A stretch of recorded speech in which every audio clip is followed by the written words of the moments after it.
Jovens pela festividade, parabéns ao nosso irmão Luan, que Deus abençoe pelo convite, que Deus possa recompensá-lo, a toda a amada igreja, aos pastores aqui de Florari, que Deus abençoe, conhecendo hoje, e trago a saudação do meu pai, o pastor Renato, pastor Alinho da Água Santa, acredito aqui que todos conhecem.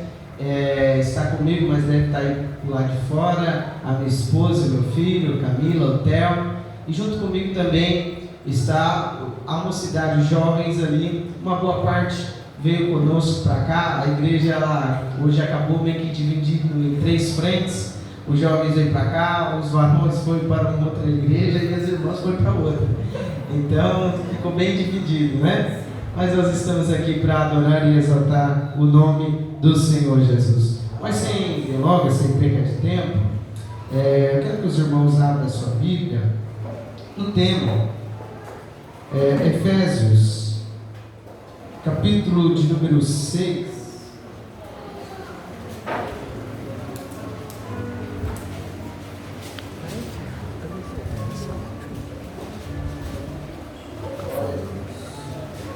Efésios no capítulo de número 6 e o versículo de número 10, nós vamos ler uma porção da palavra de Deus. Eu gostaria que os irmãos continuassem com a sua Bíblia aberta, mas também tem o nosso irmão ali, depois pode projetar para nós, amém? Glória a Deus. Efésios capítulo de número 6.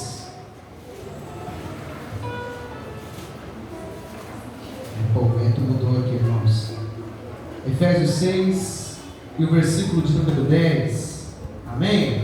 Amém. O texto diz assim: no demais, irmãos meus, fortalecei-vos no Senhor e na força do seu poder, revesti-vos de toda a armadura de Deus, para que possais estar firme contra as astutas ciladas do diabo, porque não temos que lutar contra a carne e sangue, mas sim contra os principados, contra as potestades, contra os príncipes das trevas deste século, contra as hostes espirituais da maldade nos lugares celestiais. Portanto, tomai toda a armadura de Deus, para que possais resistir no dia mau, e havendo feito tudo, ficar firmes. Estai, pois, firmes, tendo cingido os vossos lombos com a verdade, e vestida a couraça da justiça, e calçado os pés na preparação do evangelho da paz, tomando sobretudo o escudo da fé, com que podes apagar os dardos inflamados do maligno. Tomai o capacete da salvação e a espada do Espírito, que é a palavra de Deus. Vamos até o 18. Orando em todo tempo, com toda a oração e súplica no Espírito, vigiando nisto com toda a perseverança e súplica por todos os santos. Vamos ao versículo 13. Diz assim: portanto, tomai a armadura de Deus, para que possais resistir no dia mau, havendo feito tudo, ficar firmes. Podemos assentar em nome do Senhor Jesus. Aleluia.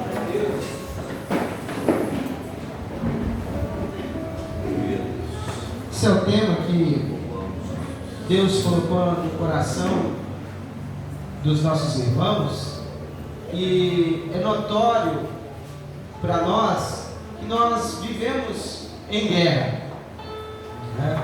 Isso não é uma frase de efeito ou aquilo que a gente acha, mas nós vivemos em guerra, nós estamos em guerra, nós estamos batalhando. Mesmo que você queira dizer, não, mas eu não quero estar em guerra, mas de alguma forma nós estamos batalhando. E aquele que já não quer lutar, ele já perdeu, na verdade, né? Então nós vivemos em guerra. E quando nós lemos esse texto que Paulo ele vai escrever à igreja em Éfeso, ele começa dizendo: no demais, finalmente, além disso, posto tudo que ele veio falando, desde o capítulo 1 até chegar ao capítulo 6, ele vai finalizar dizendo que nós estamos em guerra e que existe uma estratégia de Deus para as nossas vidas e também existe uma estratégia do nosso adversário.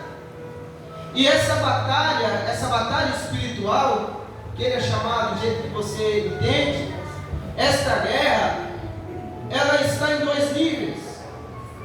Nível primeiro, dentro de nós, interno, e ela vai se desenvolver também em um nível externo, nas regiões celestiais. O próprio apóstolo Paulo, em 2 de Coríntios, capítulo 10, e o versículo de número 4, ele vai dizer que as armas da nossa milícia são poderosas em Deus, para destruir todas as fortalezas, todos os sofismas, para que possa ser levado em cativeiro todo pensamento que se levanta contra o conhecimento de Deus. Ou seja, há uma guerra que nós lutamos fora, mas há também uma guerra que nós lutamos dentro. Ela é também interior. Quando o apóstolo Paulo ele vai dizer no versículo 13, que é o tema, ele está dizendo de que nós devemos tomar toda a armadura de Deus para que a gente possa ficar firmes nos dias maus, para que quando vier os dias ruins, os dias maus, intempéries da vida, nós possamos permanecer firmes. Ou seja, cada um de nós vamos passar por dias maus diferentes a cada um de nós. Há uma guerra que se desenvolve no mundo espiritual, que nós batalhamos no coletivo, com a igreja, com súplica, com oração, com intercessão, mas há também uma guerra dentro de nós, que nós devemos batalhar para que possamos estar firmes nos dias maus. Então, se nós estamos em guerra, e essa guerra tem dois níveis, no mundo espiritual, nas regiões celestiais, e também dentro de nós, é importante nós entendermos que nós precisamos, em primeiro lugar, vencer as batalhas internas primeiro. Se nós queremos atingir as regiões celestiais, onde Paulo vai dizer na própria carta em Efésios, que nós estamos assentados nas regiões celestiais em Cristo, e que nós já fomos abençoados com toda sorte de bênção. Mas para que possamos alcançar essas bênçãos, é necessário que nós acessamos ela por meio de Cristo Jesus, e nós já estamos assentados acima de toda a potestade e todo principado. Mas para que a gente possa lutar no nível exterior, nas regiões celestiais, é necessário a gente vencer primeiro as guerras interiores, as que se desenvolvem dentro de nós. Deixa eu te dizer uma coisa: só há autoridade sobre os dias maus, só há autoridade no meio das tempestades para quem aprendeu a dormir em meio a elas. Só há autoridade para mandar o vento se acalmar e o mar ficar quieto para quem consegue dormir no meio da tempestade, em meio ao mar revolto. Só há autoridade para a igreja, só há autoridade para nós no nível espiritual, se nós estamos vencendo primeiro as nossas batalhas internas. O texto vai dizer que há uma armadura para nós tomarmos ela. Ele vai dizer: cingir-vos do cinto, que é a verdade, que segura toda a armadura, que dá sustentação.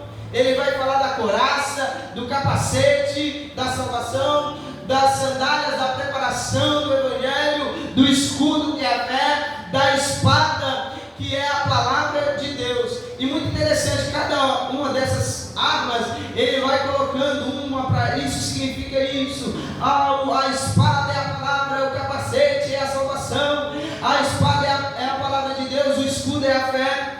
Interessante que de todas essas disciplinas espirituais, a oração ela fica de fora das armas. Quando você lê o texto, a oração ela fica de fora da armadura. Por quê? Porque na verdade, se nós estamos em guerra, se nós estamos batalhando, existe um lugar onde essa batalha vai acontecer. Existe um lugar onde ela vai ser travada. E na verdade, a oração é a guerra. Nós nos embasamos pela palavra, pela fé, capacete da salvação, cingir da verdade, a couraça da justiça, para que possamos ir para a oração.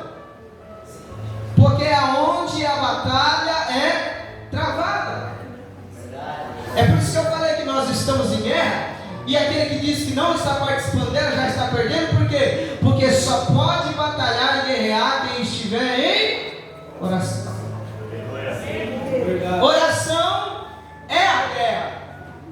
E através da oração, é por isso que Paulo vai dizer no versículo 18: orando em todo tempo. Ele está dizendo: nós devemos orar em todo tempo, com toda oração e súplica no Espírito, vigiando nisto com perseverança e súplica por todos os santos. E depois de tomar de toda a armadura, ele diz: agora vocês vão para a oração. A guerra é a oração. Se a guerra é a oração, aonde é então o campo de batalha? O campo de batalha é a nossa mente. O lugar aonde se trava as maiores batalhas, em primeira instância, não é nas regiões celestiais, é na nossa mente. Irmão, e é uma batalha orar, é orar.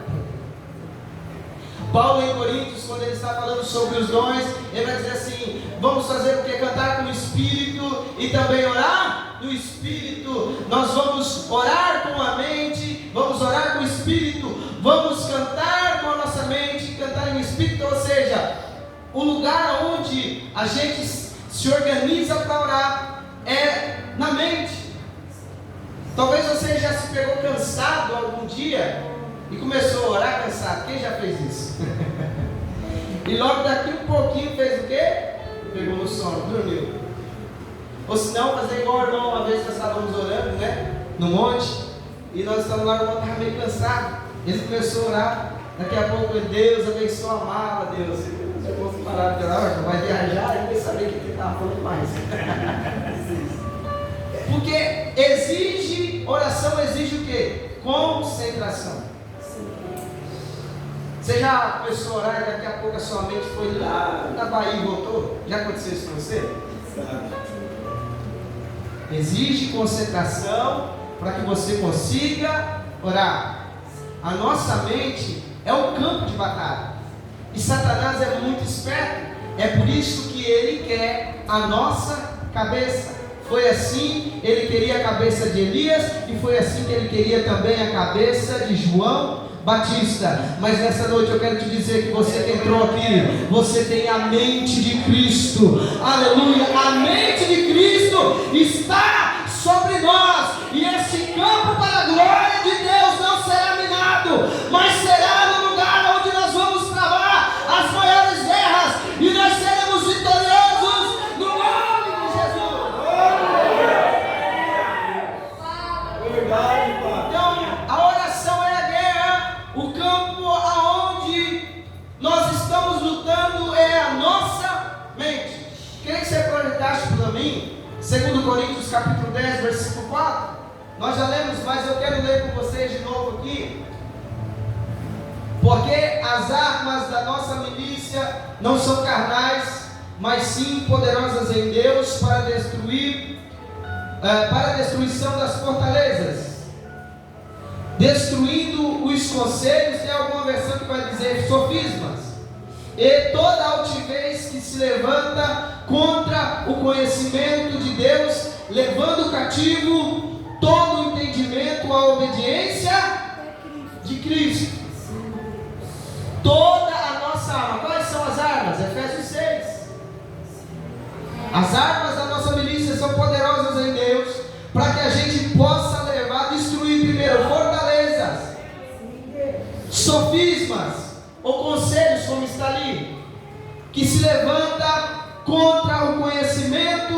Deus, levando cativo todo pensamento. Alguns vai estar entendimento, alguns vai estar pensamento, a obediência de Cristo. Ou seja, as almas que nós adquirimos em Deus, em primeira instância nós lutamos, era no campo da mente, porque se a nossa mente é um lugar onde acontece a guerra, que é a oração, Satanás ele está se levantando com estratégias para tentar minar a nossa mente, enchendo de conselhos ou sofismas. Algumas traduções vai dar sofisma e altivez que se levanta contra o conhecimento de Deus. Quando nós lemos aqui Efésios, no capítulo de número 11, diz assim: revestivos de toda a armadura de Deus, para que possa estar firmes contra as astúcias, ciladas do diabo. Algumas versões, por exemplo, a nova versão transformadora, a palavra cilada, ela está traduzida para, acabei de falar a palavra sumidamente. A palavra cilada, ela está traduzida por estratégias. E Satanás, ele usa estratégias contra nós. Se a nossa estratégia para lutar é tomar a armadura de Deus, é se revestir do Espírito, ir para a oração, que é onde se desenvolve a guerra, é treinar a nossa mente para que possamos manter o foco. A estratégia do adversário é minar a nossa mente, é encher de fortalezas, de conhecimentos, de sofismas contra o conhecimento de Deus. A palavra sofisma significa meias verdades. A palavra sofisma, ela vem trazendo o entendimento de que Satanás, ele na verdade nos engana, não com mentiras. Satanás nos engana com meias verdades. Porque Satanás, ele é especialista em dizer aquilo que Deus falou e não aquilo que Deus disse. Você já vai entender. Satanás, ele é especialista em falar o que Deus falou e não o que Deus disse. Deus falou muita coisa. Você pega a palavra, você vai encontrar um monte de coisa que Deus falou. Mas não é o que Deus disse para nós naquele momento. Por exemplo, Jesus estava sendo tentado pelo diabo. E ele vai usar o que contra Jesus? A própria palavra, as Escrituras. Quando ele pega Jesus, leva lá no alto do pináculo do templo e diz: lança-te daqui, porque já é dado ordem aos anjos para te guardar, para não tropeçar em pedra alguma. Isso é Salmos 91. Ele está falando que Deus falou, mas não era o que Deus disse. O próprio Jesus disse para ele: mas o Senhor teu Deus não tentarás. Quando lá no jardim, no Éden, quando ele falou para a mulher: olha, de toda árvore vocês não podem comer, essa foi o primeiro questionamento. Era apenas uma árvore, mas ele já chegou dizendo: de toda árvore você não pode comer? Aí ela falou: não, apenas de uma que a gente não pode comer, porque se a gente comer, certamente vamos morrer. O diabo falou para ela: não, de jeito que você não vai morrer. Se você comer, você vai ter conhecimento do bem e do mal, e você será como Deus. Te faço a pergunta: ele mentiu? Ele só corrompeu a origem da verdade. Ele só mudou. Ele colocou Deus no fim e não no princípio. Satanás, ele tem as suas estratégias de colocar Deus no fim e não ser a nossa origem. Por isso que Deus é o Alfa e o Ômega. Ele é o nosso princípio e o nosso... Qual que é a estratégia de Satanás? Deixa eu te dizer uma coisa, amado. Tudo que não começa em Deus, não terminará em Deus. Eu vejo agora no final do ano muita gente fazendo projetos e planos para 2023. Deixa eu te dizer uma coisa, você já consultou a vontade de Deus? Ele é a tua origem ou ele é o teu fim? Porque fé não é para ser feita a minha vontade, fé é para que se seja manifesta a vontade de Deus, e eu me submeto a essa vontade. Então os projetos e os planos que começam na minha carne, a Bíblia diz que nada se aproveita da carne. Sabe por que muitos de nós estamos sendo desviados do caminho? Não por uma mentira, mas por uma meia verdade. Quando Deus não é a origem das coisas, Deus também não será o fim delas. Aleluia. Satanás, ele coloca Deus não na origem, mas coloca Deus como fim apenas. Porque, olha só como é que ele conseguiu enganar a mulher.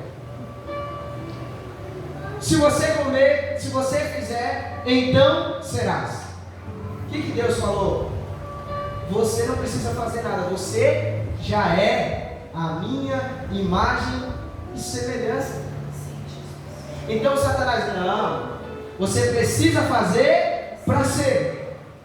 Então, olha o que Satanás ele vem fazer. Deus já nos abençoou para que a gente possa abençoar. Satanás vem mudando tudo, dizendo, não, você precisa fazer, você precisa correr atrás para ser, para alcançar, para ser abençoado, e só depois aí que você for abençoado, então agora você pode o quê?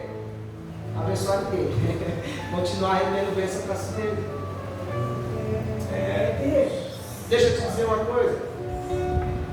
Quando eu falo, somos mais que vencedores, você entende isso agora ou no futuro?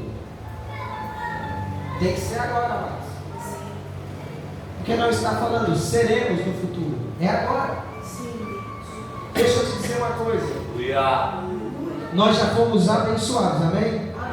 Deus nos abençoou em Abraão, ele diz, eu vou fazer de você uma bênção para abençoar. Você veio aqui nesta noite não para ser abençoado, você já é abençoado, para que quando você sair daqui, você possa abençoar por onde você passar. Deus não é abençoador de indivíduo, Deus é abençoador da comunhão. Jacó lutou com o anjo, lutou, eu quero a minha bênção, eu quero a minha bênção, eu quero a minha bênção, eu quero a minha bênção, e toca nele, ele não sorte, ele falou assim, tá, eu vou te abençoar, mas não é nos teus termos, eu te abençoo, mas o teu nome eu troco, o seu nome será Israel, porque eu abençoo uma nação, eu abençoo a comunhão, eu abençoo o coletivo e não o indivíduo. Nesta noite Deus te trouxe aqui para que você entenda, você já é abençoado por Deus. Então Satanás quer implantar fortaleza na nossa cabeça, na nossa mente, sofismas, inverdades, para que nós possamos desfalecer nos dias maus. Porque se eu não conheço Deus, se eu não tenho conhecimento de quem Deus é, quando vier os dias maus, o que vai acontecer? Amados, esse dia eu passei por uma situação muito interessante. Um amigo meu muito próximo, ele tem um irmão, e ele está mais ou menos da faixa etária da minha idade, e ele foi acometido de câncer. E assim como eu, casado, tenho um filho um pouco mais novo que o meu, mas um ano apenas. O meu tem 6 e o dele tinha 5. E esse câncer ele começou nos pâncreas. E ele não, porque o câncer ele é silencioso, né? Porque às vezes quando você já vai ver, já não dá mais nada, não dá mais tempo. Ele começou a sentir algumas dores, parece que no fígado, se não me falha a memória. E ele foi consultar. Chegando lá, foi fazer uma bateria de exame. Ele descobriu que o câncer que começou no pâncreas tinha se alastrado, amados, para fígado, rim, pulmão, para todos os órgãos. Agora você imagina, um menino novo, acima dos 30, 31, 32 anos, com sonhos, tinha acabado de conseguir a sua casa própria, com um filho pequeno para criar, presbítero na igreja Assembleia de Deus de Londrina, e recebe uma notícia como essa. E ele começa a fazer as sessões de quimioterapia, e ele fica muito mal. E na verdade, lógico que o câncer ia matar, mas na verdade o próprio tratamento foi que o levou a óbito, porque é muito forte. E ele estava na UTI nos seus últimos dias, e ele veio a falecer. Te faço uma pergunta, Márcio: isso é um dia mau, sim ou não? Vou te fazer uma pergunta: o que passou na cabeça da esposa? O que passou na cabeça da família? O que passou na cabeça do filho que acabou de perder o seu pai? É quando levanta os dias maus. A estratégia de Satanás é implantar sofismas na nossa mente, para que quando vir o dia mau ele possa se aproveitar, para que a gente possa ser tragado. É por isso que, se eu não me falha a memória, 1 de Pedro 5,6 diz que para a gente ser sóbrio e vigiar, porque o nosso adversário está ao nosso derredor, bramando como leão para ver quem possa tragar. Mas o texto diz: resistir ele firme na fé. O que é fé? Fé é conhecimento de Deus e da vontade de Deus, para que a gente possa se submeter a Ele. Fé é conhecimento de Deus, amor. O texto em Hebreus capítulo 11, versículo 6, vai dizer que sem fé é impossível agradar Deus. Quem você agora se lembra nesse momento que você consegue agradar? Dizer: não, essa pessoa eu sei agradar, eu sei o que ela gosta. Quem aqui consegue vir na memória uma pessoa? Geralmente vai ser o quê? Esposo, esposa, filhos e filhas, sim ou não? Por quê? Porque são pessoas mais próximas. Você convive com ela dia a dia, você está aprendendo o que ela gosta e o que ela não gosta. Se eu tivesse, acabei de conhecer o pastor agora aqui, pastor Jefferson, né? Acabei de conhecê-lo. Se você perguntar para mim: você conhece o pastor Jefferson? Eu vou dizer: conheço. Acabei de conhecer ele agora.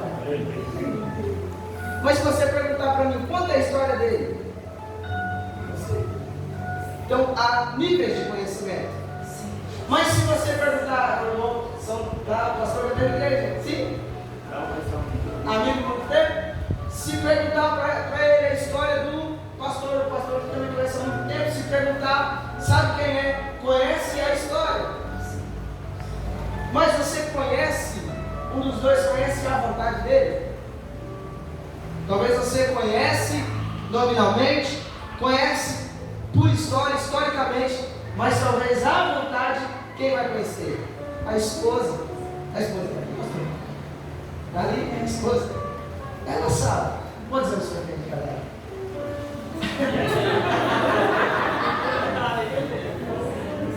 Mas já tem bastante tempo, porque vai esquecer. 23 anos. Amada, 23 anos. Você acha que ela não sabe a vontade que ele gosta? Se a gente tivesse que dar presente para ele aqui, talvez eu vou dar aleatoriamente. Agora, eu vou perguntar para ela. Talvez a gente pode dar um presente para ela, mas talvez nem a coisa material, talvez um prato que ele gosta, ela faz para outra coisa mais do que presente, porque ela conhece. Agora, deixa eu te dizer uma coisa: quem conhece Deus? Quem conhece nominalmente? Quem conhece historicamente? Ou quem conhece à vontade? Qual desses três que agrada a Deus? Dizer que conhece Deus? Não, mas todo mundo conhece. Historicamente, você faz teologia, você lê a Bíblia, você pode conhecer historicamente, mas só os salvos conhecem a vontade de Deus. Só aqueles que querem se relacionar com Deus de verdade conhecem a vontade de Deus. É por isso que em Mateus capítulo 7, muitos naquele dia me dirão: em teu nome expulsei demônio, profetizei, curei os enfermos. Mas Jesus está dizendo: eu não vos conheci, porque Deus só pode conhecer aquele que está fazendo a sua. Agora deixa eu te dizer, você conhece Deus? Se você está se revestindo da armadura de Deus, a estratégia de Satanás é contra conhecimento, amado. A luta de Satanás é de informação, é de encher a tua mente de informação equivocada sobre Deus. O diabo não nos vem enganar com a Bíblia escrita por ele, não. Ele não abre igreja para ele, não, porque senão vai ter que falar a verdade, amado. Ele nos engana com a própria palavra. Isso ele fez com Cristo. A mesma coisinha que ele fez no Éden, a mesma coisinha que ele tentou fazer com Jesus, é a mesma coisa que ele faz hoje.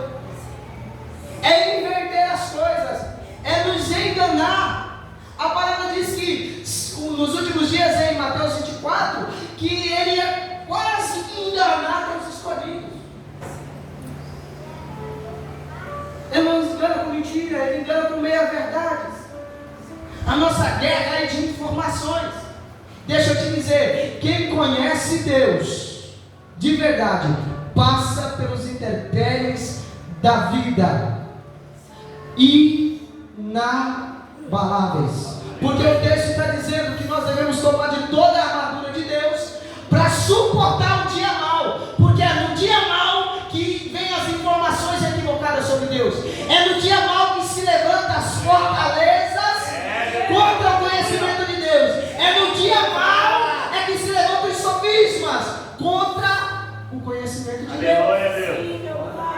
E nós estamos tomando a armadura de Deus para que depois de tudo nós possamos continuar firmes e inabaláveis. Aleluia. Por isso que fé, a melhor palavra é confiar. Não é só crer. Se você falar sobre crer, os demônios creem e estremecem.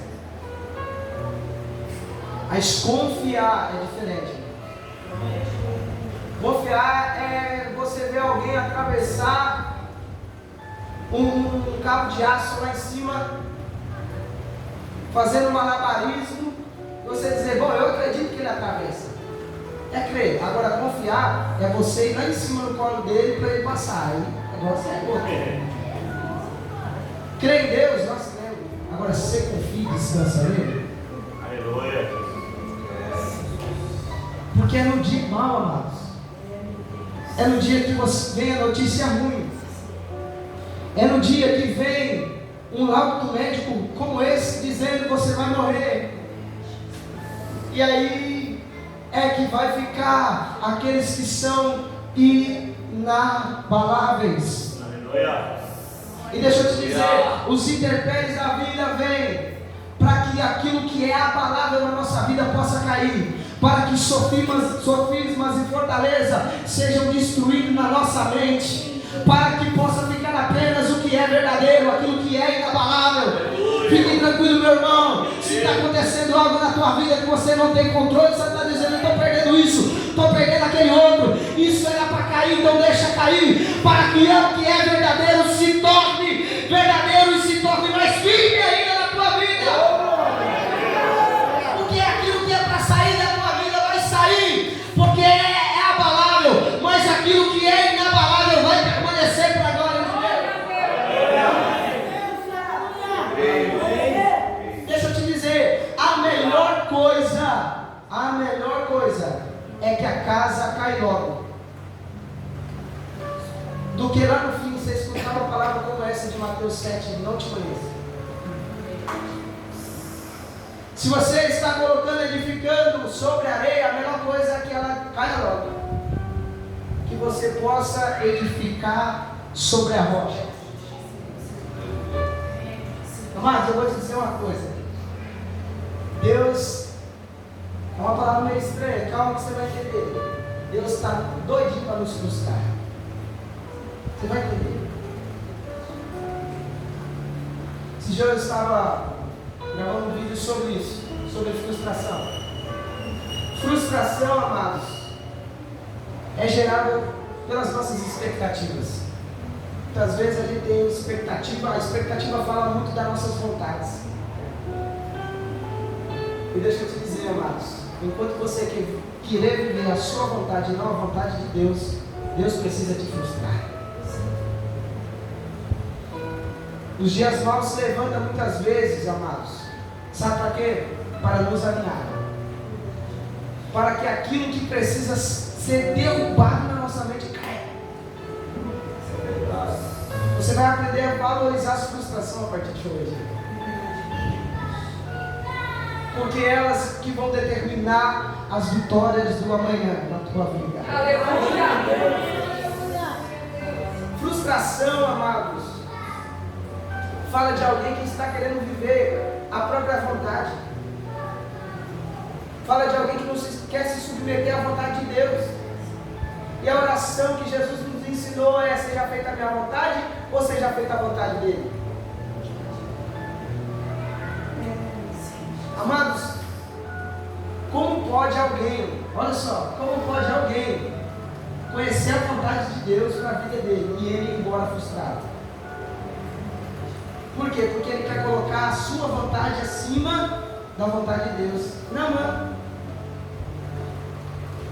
quando ele era cheio de expectativas, ele já tinha colocado na sua cabeça, porque expectativa é fruto de presunção e de carência. Ele presumiu: eu sou um cara ilustre, eu sou um comandante ilustre, tem que me receber, ué. Ele traz até ouro, traz presentes, e dizer: ele vai me receber por bem ou por mal. Que diante da sedução dos tesouros vai ter que me receber. Se não é pelo cargo, vai me receber pelo que eu estou trazendo. Deus é fenomenal. Deus está doidinho para frustrar ele. Quando ele chega e nem é recebido por Eliseu, ele fala: ó, Eliseu falou que é para você se ganhar lá no Jordão, lá o homem ficou bravo. Aí ele manifesta a sua expectativa, ele manifestou a sua vontade. Ele diz assim: rapaz, eu vim aqui, eu esperava que o homem de Deus colocasse a sua mão sobre mim, clamasse o nome do seu Deus e eu fosse restaurado da lepra. Presunção, ele achou que ele seria atendido pelo seu cargo. Carência, irmão, quem por acaso vai abraçar um leproso? Está doido? Lepra nesses dias era uma doença incurável que não tinha cura e era altamente contagioso. Quem era louco de tocar no leproso? E ele falou isso: eu pensei que o nome de Deus ia vir aqui. Presunção, ele achou pela sua patente que seria recebido. Carência, de ser tocado. Todo leproso, lógico, quem que ia abraçar alguém leproso? Ele estava expectou isso para quem? Para ele, para dizer. Aí, quando foi frustrado na sua vontade, nas suas expectativas, ele estava indo embora. Ele estava voltando para si, mesmo sabendo a vontade de Deus para a vida dele. Mesmo Deus falando como que iria ser o processo, ele estava voltando embora para sua casa. Se não fosse um dos seus servos ir até ele e convencer ele, amados, ele tinha ido embora leproso. Deixa eu te dizer, fé não é para completar as minhas expectativas que eu tenho do que vai acontecer ou não. Isso não é fé. Fé e expectativa pode ser ou não acontecer. Agora a fé é uma certeza que vai acontecer. Nós não andamos por expectativa, nós andamos por fé. Então, quando nós somos frustrados nas nossas expectativas, quando nós somos frustrados nos falsos conhecimentos de Deus, dos sofismas que se levantam na nossa mente, amados, Deus está nos preparando para que possamos ser inabaláveis diante das situações.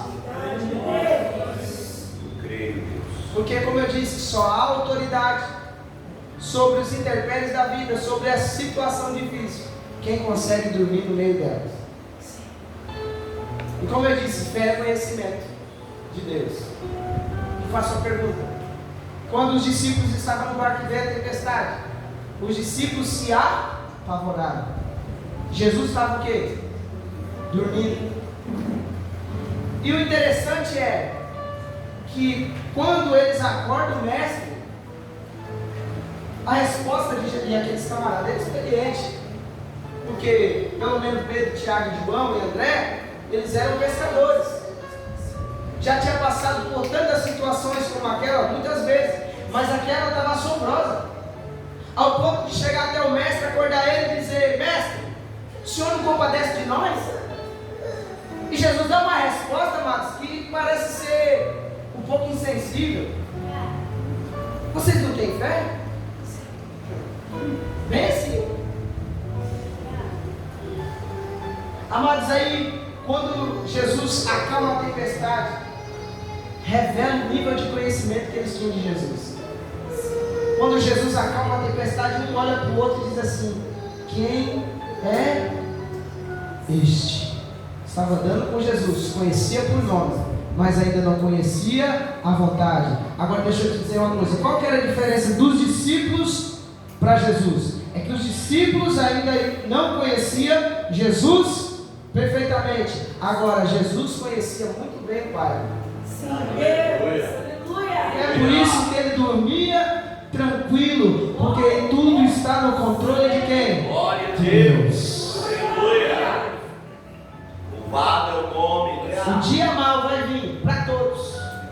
Só vai permanecer quem estiver com a amargura de Deus. Só vai permanecer quem conhece Deus de verdade. Aleluia. Os demais serão abalados e vão cair.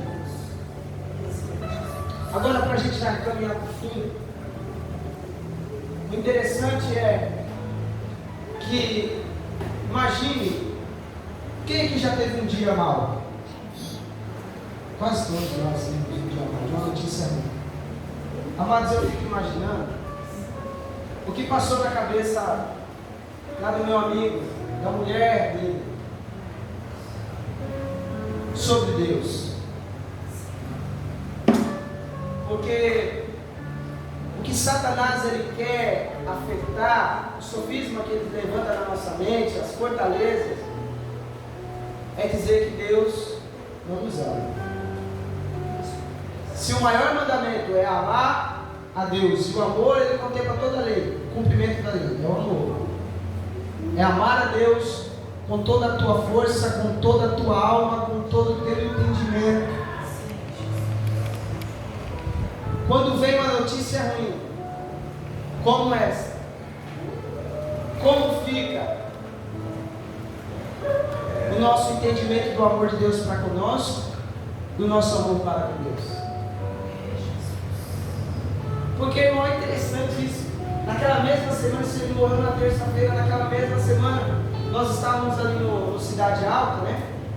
E sempre o bispo traz alguém para ministrar, a gente vai lá para dar uma força no louvor, e sempre o bispo traz alguém para ministrar. E ele trouxe um pastor de 22 anos, ali bem novo, e ele está pastoreando uma igreja perto de Astorga, aqui, acho que é Pinambá, acho que é um patrimônio que tem ali. E naquela mesma semana, e ele começou a contar o testemunho dele, que aos 19 anos descobriu que tinha câncer, que fez a metástase igual, que o médico deu para ele um dia de vida, mas que quando no outro dia oraram por ele, ele orou ao Senhor, no outro dia já não tinha nenhum câncer mais. Aleluia! Glória a Deus! Aleluia! Amados, como é que fica? Você que perdeu alguém com câncer, e no outro dia você escutar alguém que foi curado, como é que fica? Será que Deus ama mais fulano do que a mim?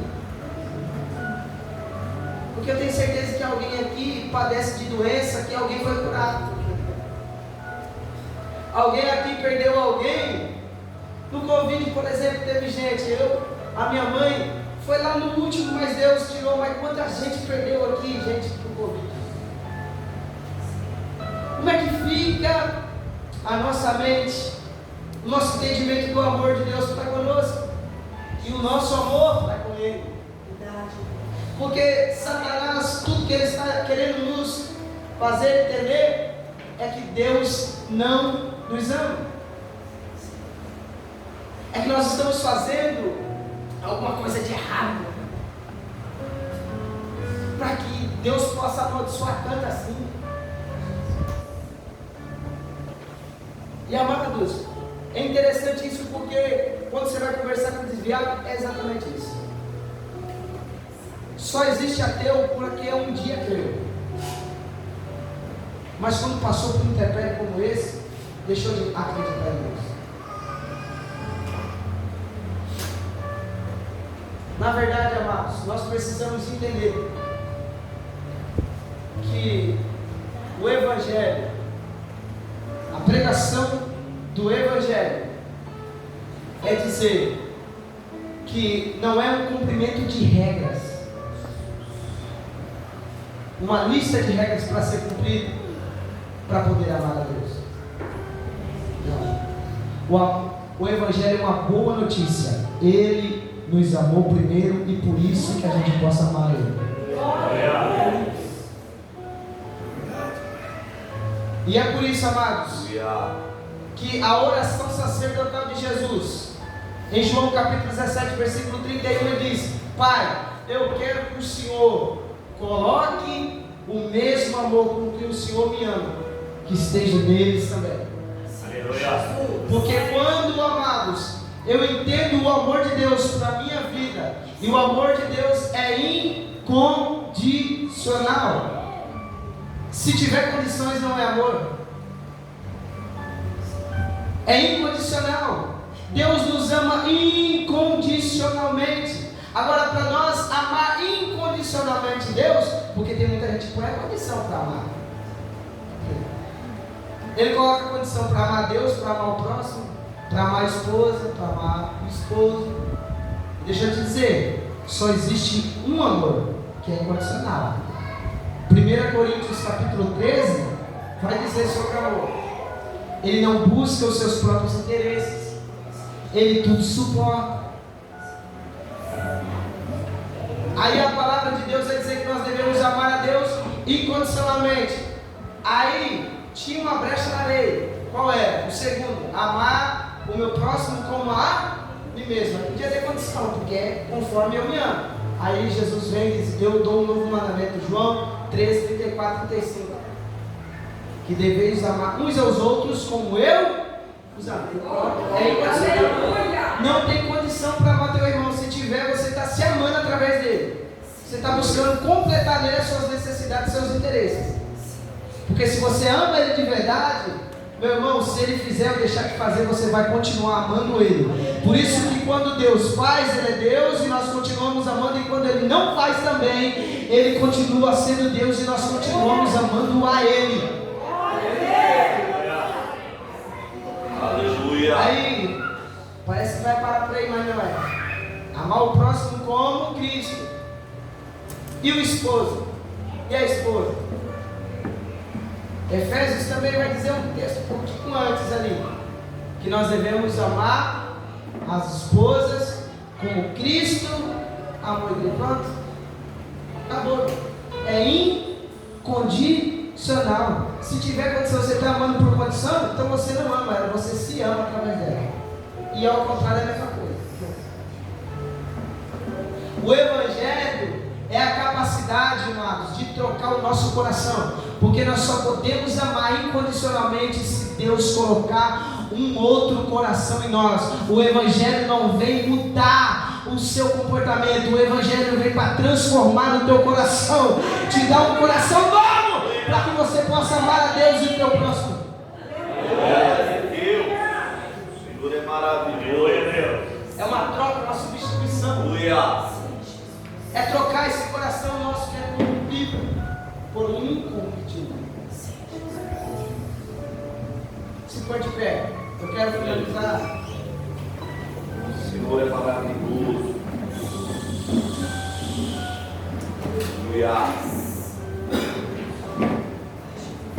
Chamamos. Que há duas formas, amados, para que nós possamos destruir todo o sofisma, toda a fortaleza que se levanta contra o conhecimento de Deus. Deus, na sua natureza, é amor, Ele nos ama. Esse dia mal que vem sobre nós nada mais é para que o que é abalável se abalar, para o que é inabalável permanecer em nossas vidas. Toda situação que interpela na nossa vida é para que a gente possa conhecer mais a Deus. Olha só, tem duas tempestades que a Bíblia relata. A primeira, os discípulos olham um para o outro e dizem assim: que é esse? Que até o mar e o vento me obedece. Mas na segunda vez que Jesus vem andando sobre as águas, Pedro anda, depois levanta, vai para o barco de novo. Aí os discípulos olham um para o outro e dizem: verdadeiramente é o Filho de Deus. Aumentou o conhecimento que eles tinham de Deus, sim ou não? Então as tempestades, os intempéries na sua vida, amados, é para que você conheça mais a Deus. Aleluia. Não é para te matar, é para fortalecer mais ainda a tua vida espiritual com Ele. É para que você, todo o sofisma, toda a fortaleza, tudo que é aquilo que se levanta contra Deus, o conhecimento de Deus, caia por terra na sua vida, para que o que possa permanecer seja a verdade na sua vida. Agora existem duas maneiras para que se caia rapidamente, cada vez mais constantemente, esse sofisma, essas fortalezas na nossa mente. Sabe de qual? Duas maneiras: presença de Deus. A presença de Deus em nossas vidas, nos processos para nos ensinar. E quando vem a presença de Deus, vem a glória de Deus. Toda vez que vem a presença de Deus, vem a glória de Deus. É muito interessante isso, por quê? Porque Isaías capítulo 6, quando Isaías teve a visão, ele viu o Senhor assentado, a presença de Deus veio. Diz que quando ele veio, a presença de Deus, aleluia, a glória também de Deus encheu todo o templo. Aleluia. E no hebraico, a palavra glória é kabod, fala do peso. Quando a glória de Deus vem, a gente não fica de pé, porque o peso da glória é esmagante. Aleluia. Mas a glória de Deus, ela tem essas duas finalidades. Aleluia. O peso da glória vem para que possamos ficar como mortos diante da presença de Deus em reverência.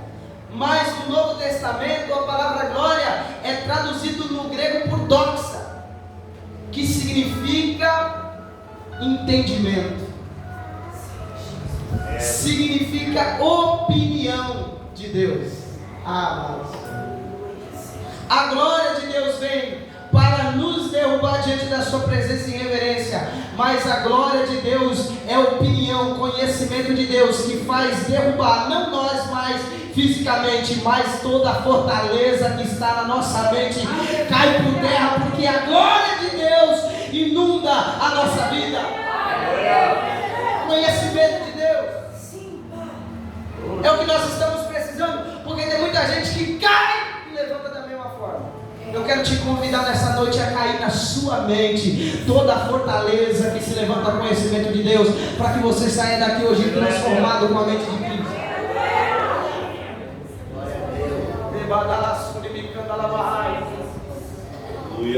A palavra em Abacuque diz que toda a terra está cheia do conhecimento da glória de Deus.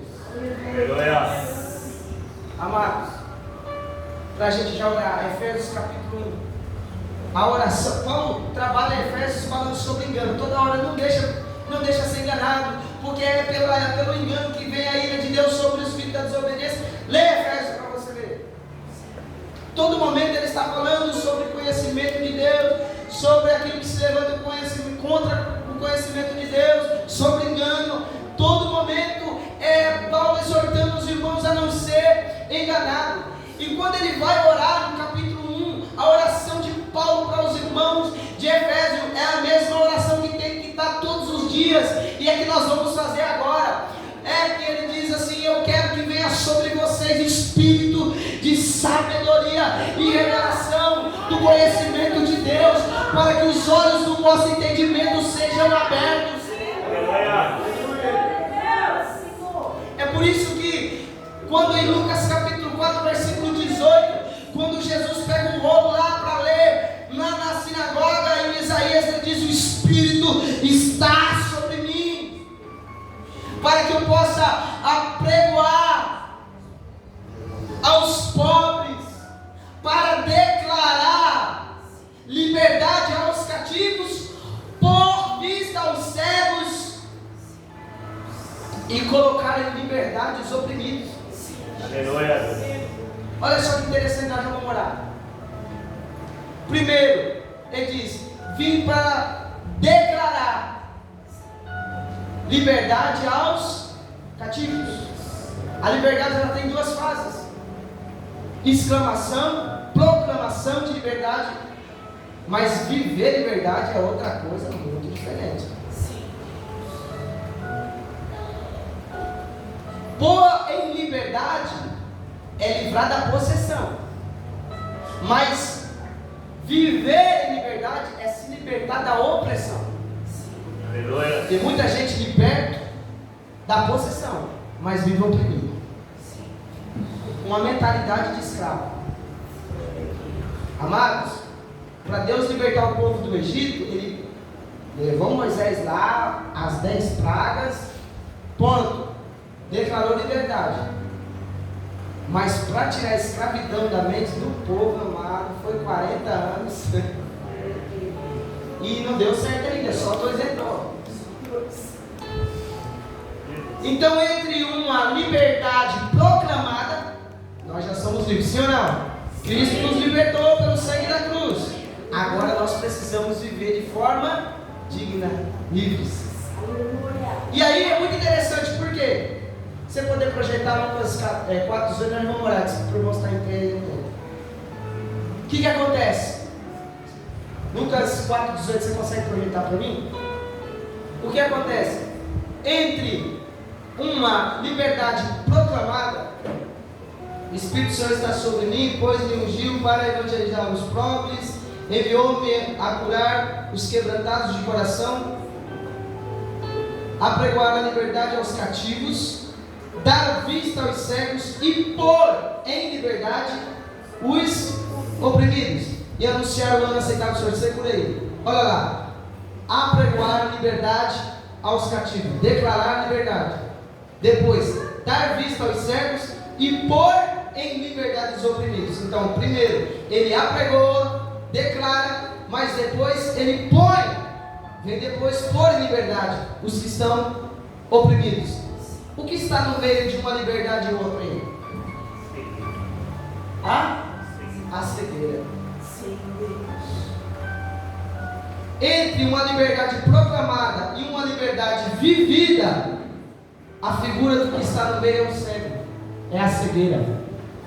Deixa eu te dizer, é por isso que Paulo estava orando e dizendo: eu oro para que venha sobre vocês espírito de sabedoria e revelação, para que os olhos do vosso entendimento sejam iluminados, para que vocês possam compreender a vontade de Deus na sua vida.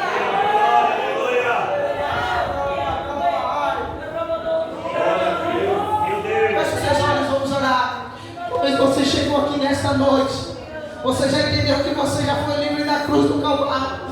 mas Satanás tem oprimido a tua vida, dizendo que você não vai, que você não consegue, e que as situações têm colocado dúvida a tua fé no Senhor, no amor de Deus, tem escravizado você com tantas coisas, mas nesta noite eu oro para que venha sobre você a glória de Deus, o conhecimento da glória de Deus, que é a opinião do Senhor sobre a tua vida, para que os teus olhos sejam abertos nesta noite. Volte a enxergar, veja nesta noite a glória de Deus. Deus, glória.